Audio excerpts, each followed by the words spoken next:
Tu abandonnes ta famille, Rebecca. La voix de ma mère retentit au téléphone, coupant le silence de mon bureau. Je me pince l'arête du nez, sentant déjà la tension s'installer. Maman, je t'ai expliqué ça une centaine de fois. Je ne peux pas continuer à payer la caution de Brian. Il a 30 ans. Il doit prendre ses responsabilités. Sa réponse fut immédiate, cinglante et pleine des mêmes reproches culpabilisants que j'avais déjà entendus un nombre incalculable de fois. C'est ton frère.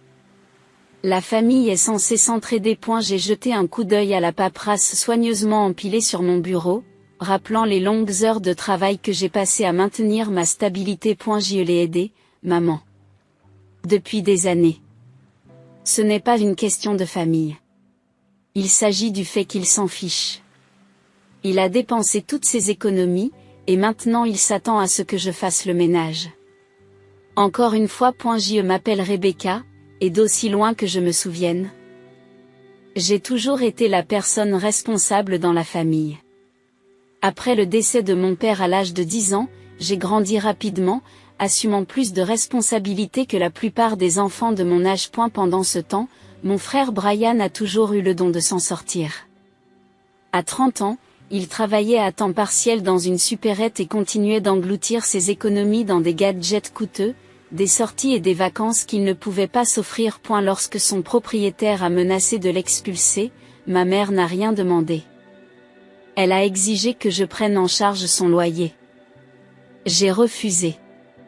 Cette décision a mis ma mère et Brian dans tous leurs états. 2 jours plus tard, je me suis réveillée avec une notification sur mon téléphone. J'ai ouvert Facebook et j'ai vu un long message de ma mère. Et la famille doit rester unie, mais malheureusement, tout le monde n'est pas de cet avis. Certaines personnes préfèrent abandonner leur propre sang plutôt que de lever le petit doigt pour aider. C'est une honte quand l'appât du gain passe avant les valeurs familiales. Je suis vraiment déçue. Les commentaires ont afflué. Des personnes que je n'avais pas vues depuis des années sont intervenues, m'ont témoigné leur sympathie et m'ont reproché d'être égoïste ou insensible. Et puis il y a eu le billet de Brian. Je n'aurais jamais pensé que ma propre sœur me laisserait tomber dans le froid, mais je suppose que l'argent compte plus pour elle que sa famille. Au moins, je sais qui me soutient vraiment. Merci, maman. Les mots ont piqué, mais pas autant que la trahison. Ils m'ont dépeint comme un méchant aux yeux de tous ceux que nous connaissions, déformant l'histoire pour me faire passer pour un être sans cœur. J'ai posé mon téléphone et j'ai regardé par la fenêtre. La colère bouillonnant sous la surface. J'avais fait tant de sacrifices pour eux au fil des ans, et c'est ainsi qu'ils me remerciaient? En m'humiliant publiquement pour avoir posé des limites, mais alors que la colère se transformait en quelque chose de plus vif, j'ai pris une décision. S'ils voulaient en faire un spectacle public, j'étais prête à riposter. Après avoir vu ces messages sur Facebook, je n'ai pas pu me débarrasser de la colère qui m'envahissait. J'avais essayé de toutes mes forces d'être la personne sur laquelle on pouvait compter, de m'occuper des affaires de la famille après le décès de mon père. Mais là, c'en était trop. Je me suis assise à la table de ma cuisine, mon ordinateur portable ouvert devant moi, repassant les dernières années dans ma tête. Combien de fois étais-je intervenue pour aider Brian? Trop souvent pour que je puisse les compter. Lorsqu'il a perdu son emploi il y a 2 ans parce qu'il ne se présentait plus, j'ai couvert ses factures jusqu'à ce qu'il en trouve un autre. Lorsque sa voiture est tombée en panne, je lui ai donné l'argent pour la réparer, avant d'apprendre plus tard qu'il l'avait utilisé pour acheter des billets de concert.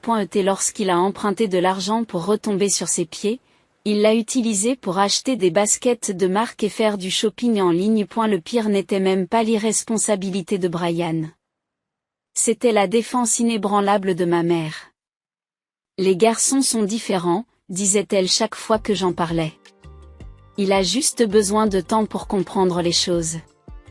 Ce temps s'est transformé en années d'excuses. Et maintenant, avec ses messages sur Facebook, elle était passée du stade des excuses à celui de la diffamation. J'ai ouvert mon courrier électronique, dans l'intention de répondre à une demande de travail. Mais je n'arrivais pas à me concentrer. Le nœud dans mon estomac m'empêchait de passer à autre chose. Trop c'est trop. Plus tard dans la soirée, j'ai appelé un avocat. J'ai expliqué la situation, ma voix tremblant de frustration au fur et à mesure que je détaillais les messages et les dommages qu'ils avaient causés à ma réputation. Je ne peux pas les laisser s'en tirer comme ça, ai-je dit, ma colère à peine contenue. L'avocat a écouté patiemment avant de répondre. Les affaires de diffamation peuvent être délicates, mais si leurs messages vous ont causé un réel préjudice, que ce soit sur le plan professionnel ou émotionnel, vous avez des raisons d'agir. Commençons par rassembler des preuves. J'ai raccroché le téléphone avec un mélange de colère et de soulagement. Enfin, quelqu'un était de mon côté. Mais alors que je rassemblais les captures d'écran des messages, une idée m'a traversé l'esprit. Mon père avait laissé un héritage à Brian et à moi, qui était censé être protégé jusqu'à ce que nous ayons 25 ans. Je n'y avais pas pensé depuis des années, pensant que ma part était en sécurité sur un compte. La curiosité a pris le dessus. J'ai rappelé l'avocat le lendemain. Pendant que nous y sommes, pouvez-vous vous occuper de mon héritage? Je veux juste m'assurer que tout est en ordre. Bien sûr, l'avocat m'a répondu. Je ne le savais pas encore, mais cette demande était sur le point de révéler une trahison bien plus importante que quelques messages sur Facebook. Une semaine après avoir appelé l'avocat, j'ai reçu un courriel qui m'a fait froid dans le dos. L'objet était le suivant: résultat de l'enquête sur l'héritage. J'ai cliqué dessus et j'ai lu attentivement le résumé. Mon avocat avait découvert que, depuis 5 ans, Brian retirait de l'argent de ce qui aurait dû être ma part de l'héritage. Le compte avait été géré par ma mère jusqu'à ce que j'atteigne l'âge de 25 ans. Mais il semble que Brian y ait eu accès par la suite et qu'il y ait puisé régulièrement. Mes mains tremblaient tandis que je parcourais le document. Des milliers de dollars disparus. De l'argent dont je ne savais même pas que je le possédais, utilisé pour je ne sais quoi. Lorsque j'ai appelé mon avocat pour obtenir plus de détails, sa voix était calme mais ferme. Il semble que votre frère ait accédé au compte sans votre autorisation. Il s'agit clairement d'un cas de vol. Il s'est emparé d'une grande partie de ce qui vous revenait de droit. Je me suis adossé à ma chaise, essayant d'assimiler ce qu'il disait. Comment cela a-t-il pu se produire?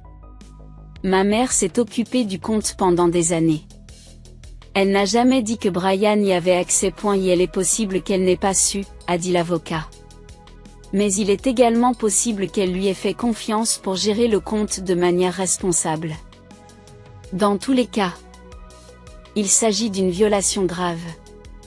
Les implications étaient stupéfiantes. Non seulement Brian m'avait volé, mais ma mère, sciemment ou non, avait laissé faire. Ce soir-là, je me suis assise à la table de ma cuisine et j'ai regardé les documents financiers que mon avocat m'avait envoyés.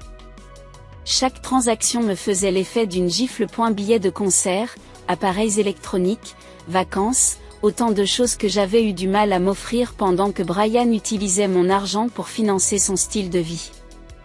La publication sur Facebook m'a soudain semblé être le cadet de mes soucis. Il ne s'agissait plus seulement d'une humiliation publique. Il s'agissait d'une trahison qui touchait le cœur même de ma famille. J'ai envisagé d'appeler ma mère sur le champ pour lui demander des réponses. Mais je me suis arrêtée. La confronter sans plan d'action ne ferait qu'entraîner plus de déviation et de culpabilisation. Au lieu de cela, j'ai envoyé un courriel à mon avocat. Quelle est la prochaine étape? Ai-je demandé? À un moment d'aller me coucher, j'avais pris ma décision. Je n'allais pas laisser passer ça. Pendant des années, j'avais été celle qui se sacrifiait, celle qui maintenait la paix pendant que Brian s'en tirait à bon compte. Plus maintenant. Alors que j'éteignais la lumière, une seule pensée me traversait l'esprit. Ils sont sur le point de découvrir à qui ils ont affaire. Le lendemain, j'ai rencontré mon avocat dans son bureau pour discuter des prochaines étapes.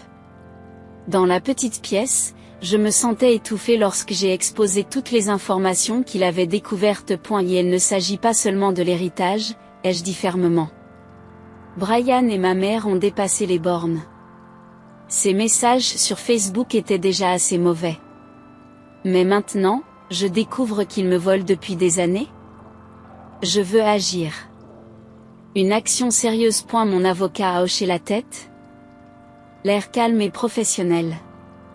Nous commencerons par déposer une plainte pour diffamation sur la base des messages publiés sur les réseaux sociaux.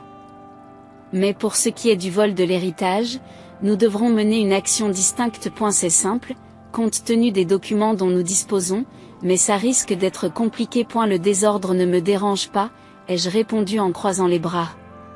J'en ai assez de les laisser me marcher sur les pieds. Le soir même, j'ai appelé ma mère. J'avais besoin de réponses, de savoir si elle était complice ou si elle faisait aveuglément confiance à Brian. Bonjour maman, dis-je d'une voix posée. Rebecca, répondit-elle rapidement, le ton toujours aussi agacé. Tu appelles pour t'excuser? Tu sais, Brian arrête, l'interrompis-je en la coupant au milieu de sa phrase. J'ai quelques questions à propos de l'héritage de papa. Et plus particulièrement sur la raison pour laquelle Brian a accédé à ma part. Il y a eu une longue pause de son côté. De quoi parles-tu? Finit-elle par demander. Sa voix était teintée de confusion. Où était-ce de la culpabilité? J'ai demandé à un avocat de se pencher sur la question. Depuis 5 ans, Brian retire de l'argent de ma part. Des milliers de dollars, maman. Tu étais au courant? Son hésitation en disait long. Rebecca, ce n'est pas ce que tu crois, dit-elle enfin. Brian avait besoin d'aide. Il m'a promis de me rembourser. Ma poitrine se serre, un mélange de colère et d'incrédulité m'envahit. Tu savais? Tu savais qu'il me volait et tu n'as rien dit? Je ne pensais pas que c'était du vol, dit-elle sur la défensive. C'est l'argent de la famille. Il était dans une situation difficile et je lui faisais confiance pour la gérer de manière responsable. J'ai ri amèrement. De manière responsable? Il l'a gaspillé en vacances et en gadgets pendant que je travaillais jusqu'à l'os et tu as laissé faire. Rebecca, s'il te plaît, m'a-t-elle supplié. Tu ne comprends pas. Brian s'est battu. Je pensais que tu t'en sortirais sans lui. Ce n'est pas à toi de prendre cette décision, ai-je craqué. Je te faisais confiance pour protéger cet argent et tu le lui as donné comme si ce n'était rien. As-tu la moindre idée de la trahison que je ressens en ce moment? Elle a essayé d'argumenter, mais je ne pouvais plus l'écouter. Cette conversation est terminée, ai-je dit froidement. Vous aurez des nouvelles de mon avocat. Lorsque j'ai raccroché, une vague de clarté m'a envahi. Pendant des années, je les avais laissés me manipuler, me culpabiliser et me soumettre. Mais ce n'est plus le cas. Il ne s'agissait pas seulement de récupérer ce qui m'appartenait, mais aussi de me défendre. Les retombées de cet appel téléphonique ont été immédiates. Le lendemain matin, mon téléphone s'est illuminé d'appels manqués et de messages frénétiques de ma mère. Dans les messages vocaux, son ton oscillait entre la défensive et le désespoir. Rebecca, tu ne peux pas faire ça. Brian ne voulait pas faire de mal. Ensuite, elle m'a dit, asseyons-nous et parlons-en en famille. Tu n'as pas besoin de faire appel à des avocats. Mais je n'ai pas répondu. J'ai senti que je contrôlais la situation. Ce n'était plus seulement une question d'argent. Il s'agissait de fixer des limites. De faire comprendre que je n'allais plus être leur paillasson. Brian, bien sûr, a adopté une approche différente. Plus tard dans la journée, je me suis connecté à Facebook pour découvrir une nouvelle série de messages me visant. D'abord, elle refuse d'aider son propre frère. Maintenant, elle menace de poursuivre sa famille pour de l'argent. Elle est avide, égoïste et sans cœur. Certaines personnes montrent vraiment leur vrai visage lorsqu'il s'agit d'argent. J'ai regardé fixement le message. La mâchoire serrée. Les commentaires étaient remplis de la même foule de partisans que précédemment, donnant leur avis non sollicité. Elle a l'air horrible. La famille doit passer en premier, quoi qu'il arrive. Brian, tu es mieux sans elle. J'ai fait une capture d'écran et je l'ai envoyée à mon avocat sans hésiter. Le lendemain, je l'ai revu. Nous allons déposer les 2 dossiers, m'a-t-il dit. La plainte pour diffamation est simple. Quant à l'héritage, nous avons plus de preuves qu'il n'en faut pour prouver le vol. Mais vous devez vous préparer. Cela va encore compliquer ta relation avec ta mère. Je me suis penché en avant, l'expression dure. C'est déjà irrémédiablement tendu. Allons-y. Il acquiesce. Encore une chose. Si l'affaire est portée devant le tribunal, Brian devra expliquer où est passé l'argent. Êtes-vous prêt pour ça? Ça pourrait mal tourner. Une partie de moi a hésité. Voulais-je savoir à quel point cette trahison était profonde? Puis j'ai pensé aux années que j'avais passées à me sacrifier pour une famille qui ne m'avait jamais apprécié. J'y suis prête, ai-je dit fermement. Ce soir-là, j'ai reçu un autre appel de ma mère. Cette fois, j'ai décroché. Rebecca, dit-elle, la voix tremblante. J'ai parlé à Brian. Il m'a dit des choses, à propos de l'argent. Je ne savais pas que c'était si grave. Qu'est-ce qu'il t'a dit? Demandai-je, le ton tranchant. Son silence en disait long. J'y suis désolée, finit-elle par murmurer. Je ne me suis pas rendu compte de la quantité qu'il avait prise. J'aurais dû l'arrêter. Ces mots semblaient creux, mais je l'ai laissé continuer. Je vais lui parler à nouveau. Nous trouverons une solution. S'il vous plaît, n'allez pas au tribunal. J'ai fermé les yeux et pris une grande inspiration. Ce n'est plus de mon ressort maintenant, maman. Tu aurais dû y penser il y a des années. En raccrochant, j'ai ressenti un mélange de colère et de soulagement. Elle commençait à voir la vérité. Mais il était bien trop tard pour réparer les dégâts. Une semaine plus tard, mon avocat m'a appelé pour me faire part d'une mise à jour qui m'a complètement pris au dépourvu. Nous avons examiné d'autres documents financiers. A-t-il commencé, d'un ton calme mais sérieux. Il s'avère que Brian ne s'est pas contenté de puiser dans votre héritage. Il a aussi utilisé à mauvais escient certains comptes de ta mère. Je me suis figé. Qu'est-ce que tu veux dire par là? Il semble qu'il ait accédé à des fonds provenant d'un compte que ta mère avait mis de côté pour sa retraite. Il m'a expliqué. Nous avons trouvé des retraits réguliers qui correspondent au même schéma que ceux qu'il a effectués sur votre héritage. Pendant un instant, je n'ai pas trouvé les mots. Ma mère avait été si catégorique dans sa défense de Brian, si aveugle à ses fautes, et maintenant il l'avait volé aussi? Est-ce qu'elle le sait? Demandai-je enfin. Pas encore, a-t-il répondu. Mais si nous poursuivons les deux affaires, cette information sera révélée. J'ai raccroché le téléphone, l'esprit en ébullition. Même si j'en voulais à ma mère d'avoir permis à Brian d'agir, l'idée qu'elle puisse perdre ses économies de retraite me faisait mal au ventre. Plus tard dans la soirée, je l'ai appelée. Maman? Commençai-je, la voix posée. Je dois te dire quelque chose et ce ne sera pas facile à entendre. De quoi s'agit-il? Demanda-t-elle, le ton las. J'ai expliqué ce que l'avocat avait découvert. Le silence de son côté était assourdissant. Il a pris mon argent? Finit-elle par murmurer, la voix tremblante. Oui, maman, dis-je en adoucissant mon ton. Je ne voulais pas te le dire, mais tu mérites de le savoir. Brian nous a volé tous les deux. Sa réponse fut un mélange de choc et de dévastation. Je ne peux pas le croire, dit-elle, la voix brisée. Je lui faisais confiance. Je lui faisais confiance pour tout. Tu n'aurais pas dû, lui ai-je dit gentiment. Je sais que tu l'aimes. Mais tu l'as soutenu pendant des années. C'est ce qui arrive quand il n'y a pas de conséquences. Elle s'est mise à pleurer. Pour la première fois, j'ai éprouvé de la sympathie pour elle. Autant elle m'avait fait du mal, autant elle était victime de l'égoïsme de Brian. Qu'est-ce qu'on fait maintenant? Demande-t-elle à travers ses larmes. Nous laissons la procédure judiciaire suivre son cours, dis-je fermement.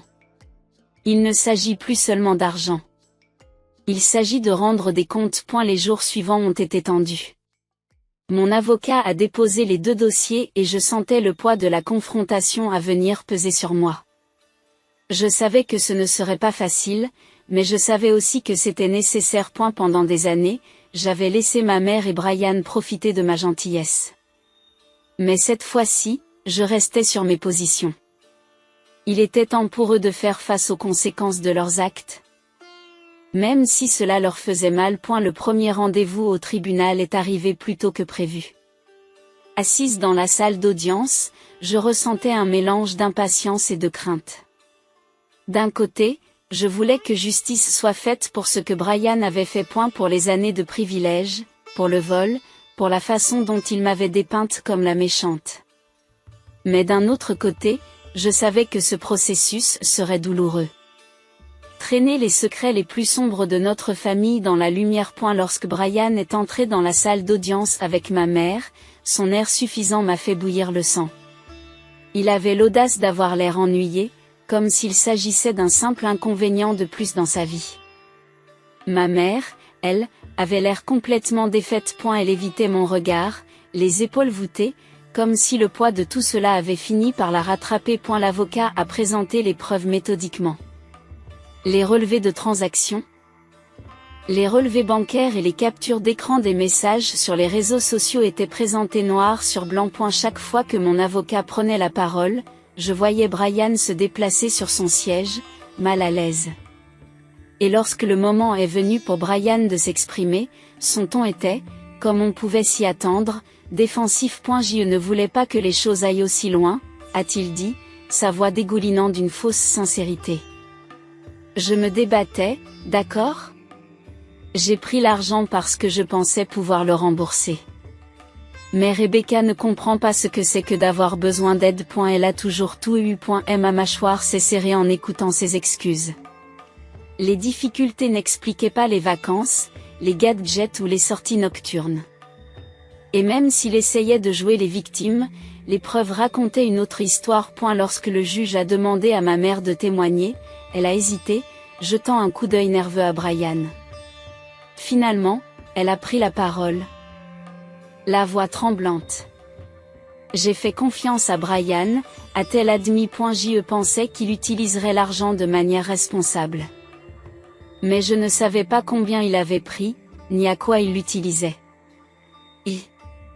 Je n'avais pas réalisé à quel point il avait blessé Rebecca. Ses paroles ont piqué, mais elles contenaient aussi une lueur de responsabilité. Elle reconnaissait la vérité. Le tribunal a statué en ma faveur. Brian a été condamné à rembourser l'argent qu'il avait volé. L'affaire de diffamation a été réglée par des excuses publiques que lui et ma mère ont dû publier en ligne. La victoire n'a pas été parfaite. Je savais qu'il faudrait des années à Brian pour rembourser ce qu'il devait. Les excuses, bien que satisfaisantes, n'ont pas effacé les dommages qu'ils avaient causés. Mais c'était un début. Lorsque nous avons quitté la salle d'audience, Brian m'a lancé un regard noir. J'espère que tu es heureuse, cracha-t-il. Je le suis, répondis-je simplement. Croisant son regard sans broncher. Ma mère est restée derrière, les yeux remplis de larmes. Rebecca, je ne sais pas comment arranger les choses, dit-elle à voix basse. Commence par être honnête, lui répondis-je. Avec moi, avec toi-même et avec Brian. Plus d'excuses. Elle a hoché lentement la tête, son visage mêlant culpabilité et tristesse. J'y vais essayer, a-t-elle murmuré. Ce soir-là, je me suis assise dans mon appartement, réfléchissant à tout ce qui s'était passé. La bataille judiciaire était terminée, mais le vrai travail ne faisait que commencer. Fixer des limites avec ma famille n'allait pas être facile, mais je sentais que j'avais la force de le faire. Même si cela m'a fait mal de voir ma mère et mon frère tels qu'ils étaient vraiment, j'ai ressenti un sentiment de soulagement en sachant que j'avais enfin réussi à me défendre. Dans les semaines qui ont suivi la décision du tribunal, la vie m'a semblé étrangement calme. Je n'étais plus inondée d'appels ou de messages de ma mère, exigeant que je sois là pour Brian ou que je résolve leur dernière crise. C'était comme si le verdict l'avait forcée à prendre du recul, ou peut-être qu'elle était tout simplement trop gênée pour m'affronter. Mais le silence n'était pas vide. Il ressemblait à une paix. Un après-midi, alors que je triais mes factures sur la table de la cuisine, mon téléphone a sonné. Le nom de ma mère apparaissait sur l'afficheur. Pendant un instant, j'ai envisagé de le laisser tomber sur la messagerie vocale, mais quelque chose m'a poussé à décrocher. Bonjour, maman, dis-je en gardant un ton neutre. Bonjour, Rebecca, répondit-elle d'une voix hésitante. J'ai beaucoup réfléchi à tout ça, à l'héritage, au procès, à Brian. J'ai attendu, incertaine de la tournure des événements. A eu début, je ne voulais pas y croire, continua-t-elle. Mais je ne peux plus ignorer la vérité. Tu avais raison, à propos de lui. À propos de moi. Je l'ai laissé profiter de toi, et je suis restée là pendant qu'il te faisait du mal. Je suis vraiment désolée. Ces mots m'ont frappé plus fort que je ne l'aurais cru. Pendant des années, j'avais rêvé d'une telle excuse.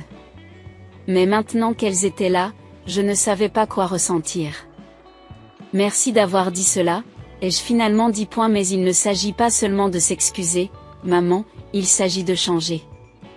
Pendant des années, je vous ai laissé, Brian et toi, me traiter comme si je ne comptais pas. Cela doit cesser. Elle soupire. Je sais, j'ai réfléchi à la façon dont je pourrais faire mieux. J'espère juste qu'il n'est pas trop tard pour arranger les choses entre nous. Je n'ai pas répondu tout de suite. Il n'est pas trop tard, ai-je fini par dire. Mais ça va prendre du temps. Pendant ce temps, Brian avait gardé le silence radio. Une partie de moi s'est demandé s'il ne préparait pas une sorte de vengeance. Mais mon avocat m'a assuré que les accords juridiques l'empêchaient d'exercer des représailles financières. Pourtant, je savais qu'il valait mieux ne pas lui faire confiance. Un après-midi, j'ai reçu une notification m'informant que Brian avait publié un message sur Facebook. Contre mon gré, je l'ai ouvert. Je m'attendais à une nouvelle salve d'insultes. Au lieu de cela, j'ai trouvé un message très différent de son ton habituel. Je tiens à m'excuser auprès de tous ceux que j'ai blessés, en particulier ma sœur Rebecca. J'ai fait des erreurs que je ne peux pas réparer. Et je m'efforce d'arranger les choses. Je sais que cela prendra du temps. Mais j'espère qu'elle finira par me pardonner. Je ne savais pas si je devais rire ou pleurer. Essayait-il vraiment de prendre ses responsabilités? Ou n'était-ce qu'une nouvelle performance? Quoi qu'il en soit, j'ai décidé de ne pas répondre. Je n'étais pas prête à rouvrir cette porte. Je n'étais pas prête à rouvrir cette porte. Dans les mois qui ont suivi, j'ai commencé à reconstruire ma vie. Je me suis lancée dans le travail, j'ai pratiqué des passe-temps que j'avais négligés et j'ai même commencé à planifier des vacances qui auraient dû être prises depuis longtemps. Ma relation avec ma mère est restée fragile mais fonctionnelle. Elle s'est efforcée de m'appeler chaque semaine, non pas pour se plaindre ou exiger quoi que ce soit, mais pour me demander comment j'allais. C'était un petit pas, mais il était significatif. Quant à Brian, j'ai gardé mes distances. Le tribunal l'avait forcé à rembourser l'argent qu'il avait volé, mais je savais qu'il faudrait des années avant que je n'en voie la majeure partie. Cela me convenait parfaitement. Je ne retenais pas mon souffle pour sa rédemption. Ce qui comptait le plus, c'était que j'avais enfin récupéré mon pouvoir. Des mois plus tard, je me suis retrouvée assise sur mon balcon avec une tasse de thé, à regarder les lumières de la ville scintiller au loin. Pour la première fois depuis ce qui m'a semblé être une éternité, je ne pensais pas à ma famille ni à ses demandes incessantes. Et la vie avait changé d'une manière que je n'aurais jamais cru possible. La tension constante qui pesait sur mes épaules s'était envolée. Elle avait été remplacée par un calme dont je ne me savais pas capable. J'avais toujours pensé que me défendre signifierait tout perdre. Ma famille, mon sentiment d'appartenance. Mais au lieu de cela, cela m'a apporté quelque chose que j'avais toujours cherché. La paix. Ma mère et moi avions commencé à reconstruire notre relation, mais c'était lent. Elle m'appelait encore une fois par semaine, souvent pour me tenir au courant de petites choses comme son jardin ou un livre qu'elle lisait. Ces conversations me semblaient plus légères, plus libres. Comme si le poids des attentes non exprimées avait finalement disparu. Quant à Brian, il est resté distant. Les paiements ordonnés par le tribunal arrivaient sporadiquement, et bien que j'appréciais la restitution, je n'en dépendais pas. En vérité, je n'avais pas besoin de ses excuses ou de son argent pour aller de l'avant. J'avais appris à me débrouiller seule, non par colère ou par dépit, mais par respect pour moi-même. Et cela suffisait. En réfléchissant à tout ce qui s'était passé, j'ai réalisé que le changement le plus important n'était pas dans ma famille, mais en moi. Pendant des années, je m'étais enfermée dans un cycle de recherche d'approbation de la part de personnes qui semblaient me considérer comme acquise. Je m'étais pliée en quatre pour soutenir ma famille, sacrifiant au passage mon propre bonheur et ma propre stabilité. Mais le fait de me défendre, même lorsque c'était difficile, m'a montré une autre voie. Les efforts timides de ma mère pour reconstruire notre relation étaient un petit réconfort. Elle essayait, à sa manière, de se racheter. Même si je ne lui faisais pas encore entièrement confiance, je voyais poindre la mère que j'avais espéré qu'elle soit, quelqu'un qui s'intéressait à moi pour ce que j'étais, et pas seulement pour ce que je pouvais lui apporter. Brian, en revanche, c'était une autre histoire. Ses tentatives d'excuses publiques semblaient creuses, et je n'étais pas prête à le laisser revenir dans ma vie. Peut-être qu'un jour je serais capable de lui pardonner. Mais ce jour n'était pas pour aujourd'hui. Ce qui comptait le plus, c'était que j'avais appris à fixer des limites, à valoriser mon temps et mes efforts. Cela n'a pas été facile, et il y a eu des moments où j'ai douté de moi. Mais je savais maintenant que défendre ma valeur était toujours le bon choix. En sirotant mon thé, j'ai ressenti une certaine fierté. Ma famille n'avait peut-être pas changé du tout au tout, mais moi, j'avais changé. Et c'était suffisant. La paix que j'avais trouvée avait été durement gagnée, et je n'allais pas la laisser s'envoler.